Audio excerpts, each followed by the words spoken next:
हिंद महासागर में छोटा सा हिंदुस्तान। मॉरिशस वह देश है जिसका कोई भी हिस्सा समुद्र से 15 मील से ज्यादा दूर नहीं है। मॉरिशस वह देश है जहां की जनसंख्या के 67% लोग भारतीय मूल के हैं। मॉरिशस वह देश है जिसकी राजधानी पोर्ट लुई की गलियों के नाम कलकत्ता, मद्रास, हैदराबाद और बंबई हैं तथा जिसके एक पूरे मोहल्ले का नाम काशी है। मॉरिशस वह देश है जहां बनारस भी है, गोकुल भी है और ब्रह्मस्थान भी है। यात्रा पर मैं दिल्ली से 15 जुलाई को बंबई के लिए, बंबई से 16 जुलाई को नैरोबी के लिए, फिर नैरोबी से 17 जुलाई को मॉरिशस के लिए रवाना हुआ। इधर से जाते समय नैरोबी में मुझे एक रात और 2 दिन ठहरने का मौका मिल गया। अतएव मन में यह लोभ जग गया कि मॉरिशस के भारतीयों और अफ्रीकियों से मिलने से पहले हमें अफ्रीका के शेरों से मुलाकात कर लेनी चाहिए। विमान दूसरे दिन शाम को मिलने वाला था। अतएव हम जिस दिन नैरोबी पहुंचे उसी दिन उच्चायुक्त श्री भाटिया के साथ नेशनल पार्क घूमने निकल गए। नैरोबी का नेशनल पार्क चिड़ियाघर नहीं है। शहर से बाहर एक बहुत बड़ा जंगल है जिसमें घास अधिक तथा पेड़ कम हैं, लेकिन जंगल में सर्वत्र अच्छी सड़कें बिछी हुई हैं और पर्यटकों की गाड़ियां उन पर दौड़ती ही रहती हैं। हमारी गाड़ी को भी काफी देर तक दौड़ना पड़ा, परंतु सिंह कहीं दिखाई नहीं पड़े। दूरी तय करने के बाद, या यूं कहिए कि 10-20 मील के भीतर हर सड़क छान लेने के बाद हम उस जगह पर जा पहुंचे जहां सिंह उस दिन आराम कर रहे थे। वहां जो कुछ हमने देखा वह क्षण भर न भूलेगा। कोई 7-8 सिंह लेटे या सोए हुए थे और उन्हें घेर कर 8-10 मोटरें खड़ी थीं। तुर्रा यह कि सिंहों को यह जानने की कोई इच्छा नहीं थी कि हमें देखने को आने वाले लोग कौन हैं। मोटरों में शीशे चढ़ाकर उनके भीतर बैठे लोगों की ओर सिंहों ने कभी दृष्टिपात नहीं किया, मानो हम लोग तुच्छाति तुच्छ हों और उनकी नजर में आने योग्य बिल्कुल नहीं हों। हम लोग वहां आधा घंटा ठहरे होंगे।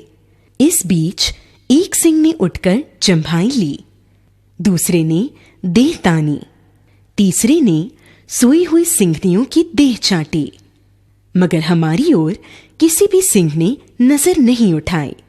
हम लोग पेड़ पौधे और खरपात से भी बदतर समझे गए। इतने में लगभग मील भर की दूरी पर हिरणों का एक झुंड दिखाई पड़ा जिसके बीच एक जिराफ खड़ा था। अब 2 जवान सिंह उठे और वे 2 ओर चल दिए। एक तो थोड़ा सा आगे बढ़कर एक जगह बैठ गया, लेकिन दूसरा घास के बीच छिपता हुआ मोर्चे पर आगे बढ़ने लगा। हिरणों के झुंड ने ताड़ लिया कि उन पर सिंहों की नजर पड़ रही है। अतएव वे चरना भूलकर चौकन्ने हो उठे। फिर ऐसा हुआ कि झुंड से छूटकर कुछ हिरन एक तरफ को भाग निकले, किंतु बाकी जहां के तहां खड़े रहे। इच्छा तो यह थी कि हम भी रुकें और देखें क्या होता है, किंतु समय 6 से ऊपर हो रहा था और 7 बजे तक नेशनल पार्क का फाटक बंद हो जाता था। फिर यह भी बात थी कि शिकार तो सिंह सूर्यास्त के बाद ही किया करते हैं और वे झुंड का शिकार नहीं करते, बल्कि उस जानवर का करते हैं जो भागते हुए झुंड से पिछड़ जाता है। अब यह बात समझ में आई कि हिरन भागने को निरापद नहीं समझकर एक गोल में क्यों खड़े थे। नैरोबी से मॉरिशस तक हम BOAC के विमान में उड़े। यह विमान नैरोबी से 4 बजे शाम को उड़ा और 5 घंटे की निरंतर उड़ान के बाद जब वह मॉरिशस पहुंचा तब वहां रात के लगभग 10 बज रहे थे।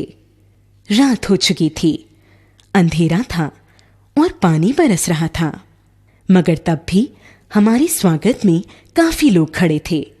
हवाई अड्डे पर स्वागत का समा देखकर यह समझने में देर नहीं लगी कि हम जहां आए हैं वह छोटे पैमाने पर भारत ही है। मॉरिशस द्वीप भूमध्य रेखा से कोई 20 डिग्री दक्षिण और देशांतर रेखा 60 डिग्री के बिल्कुल पास, किंतु उससे पश्चिम की ओर बसा हुआ है। मॉरिशस की अधिकतम लंबाई 47 किलोमीटर और अधिकतम चौड़ाई कोई 48 किलोमीटर है। वैसे पूरे मॉरिशस द्वीप का रकबा 2256 वर्ग किलोमीटर आंका जाता है। यह द्वीप हिंद महासागर का मोती है। भारत के समुद्र का वह सबसे खूबसूरत सितारा है। चूंकि मॉरिशस के भारतीयों में से अधिकांश बिहार और उत्तर प्रदेश के लोग हैं, इसलिए हिंदी का मॉरिशस में व्यापक प्रचार है। मॉरिशस की हिंदी प्रचारणी सभा एक जागृत संस्था है। मॉरिशस की राजभाषा अंग्रेजी, किंतु बोलचाल की भाषा क्रियोल है। क्रियोल के बाद मॉरिशस की दूसरी जनभाषा भोजपुरी को ही मानना पड़ेगा। प्रायः सभी भारतीय भोजपुरी बोलते अथवा उसे समझ लेते हैं। यहाँ तक कि भारतीयों के पड़ोस में रहने वाले चीनी भी भोजपुरी बखूबी बोल लेते हैं, किंतु मॉरिशस की भोजपुरी शाहबाद या सारन की भोजपुरी नहीं है। उसमें फ्रेंच के इतने संज्ञापद घुस गए हैं कि आपको बास शब्दों के अर्थ पूछने पड़ेंगे। हिंदी और भोजपुरी मॉरिशस निवासी भारतीयों को एक सूत्र में बांधे हैं और मॉरिशस को भारत के साथ बांधने का काम भी हिंदी ही कर रही है। मॉरिशस में हिंदू संस्कृति की रक्षा का काम तुलसीदास जी की रामायण ने किया है। मॉरिशस में ईख की खेती और उसके व्यवसाय को जो सफलता मिली है वह भारतीय वंश के लोगों के कारण मिली है। सारा मॉरिशस कृषि प्रधान द्वीप है, क्योंकि चीनी वहां का प्रमुख अथवा एकमात्र उद्योग है। भारत में बैठे बैठे हम यह समझ नहीं पाते कि भारतीय संस्कृति कितनी प्राणवती और चिरायु है। मॉरिशस जाकर हम अपनी संस्कृति की प्राणवत्ता का ज्ञान आसानी से प्राप्त कर सकते हैं। मालिकों की इच्छा तो यही थी कि भारतीय लोग भी क्रिस्तान हो जाएं, किंतु भारतीयों ने अत्याचार तो सहे, लेकिन प्रलोभनों को ठुकरा दिया। वे अपने धर्म पर डटे रहे और जिस द्वीप में वे परिस्थितिवश चले गए थे, उस द्वीप को उन्होंने छोटा सा हिंदुस्तान बना डाला। यह ऐसी सफलता की बात है जिस पर सभी भारतीयों को गर्व होना चाहिए। मॉरिशस के प्रत्येक प्रमुख ग्राम में शिवालय होता है। मॉरिशस के प्रत्येक प्रमुख ग्राम में हिंदू तुलसीकृत रामायण का पाठ करते हैं अथवा ढोलक और झांझ पर उसका गायन करते हैं। मॉरिशस के मंदिरों और शिवालयों को मैंने अत्यंत स्वच्छ और सुरम्य पाया। कितना अच्छा हो यदि हम भारत में भी अपने मंदिरों को और तीर्थ स्थलों को उतना ही स्वच्छ और सुरम्य बनाएं जितना स्वच्छ वे मॉरिशस में दिखाई देते हैं। वहां का परी तालाब भी हिंदुओं की एकांतिक भक्ति के कारण पुण्य धाम हो उठा है। परी तालाब केवल तीर्थ ही नहीं, दृश्य से पिकनिक का स्थान भी है। शिवरात्रि के समय सारे मॉरिशस के हिंदू श्वेत वस्त्र धारण करके कंधों पर कांवड़ लिए जुलूस बांधकर परी तालाब पर आते हैं और परी तालाब का जल लेकर अपने अपने गांव के शिवालयों को लौट जाते हैं तथा शिव जी को जल चढ़ाकर अपने घरों में प्रवेश करते हैं। ये सारे काम वे बड़े ही भक्ति भावना और पवित्रता से करते हैं।